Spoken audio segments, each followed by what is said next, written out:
When you can communicate effectively, that can be the difference between your company growing or hurting that company.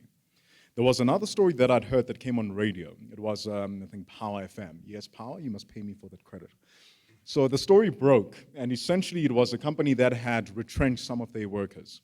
But instead of just retrenching them up front, they said, we'll give you an opportunity to be an independent contractor in order for you to provide these services back to us. And they sold them the story. As a result of this, you'll be self-employed, you'll actually make more money, and the like. A few years down the line, the company changed strategy, which then meant that the jobs that they promised them and the kind of services they said with the volume that they'll provide, they could no longer deliver on. As a result of that, these guys started losing their homes, started losing their cars, because they cannot pay for all these assets that they needed to provide the service to the company.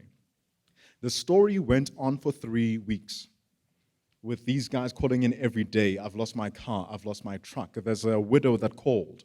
My husband worked himself to the grave because they said, if you don't show up for work, you are going to lose this contract. For 3 weeks, the story happened. And then eventually 3 weeks later, this company sent a company lawyer onto another radio station to explain their story. That is a monumental failure in PR, if there ever was one. When you have stories like that, it's incumbent upon you as a leader that as quickly as is possible, respond. And even if you don't know the full details, the least you can say is, this is not how we do business. We are sorry, we'll find out and get back to you. Simple things like that make a difference between mediocre CEO and great CEOs.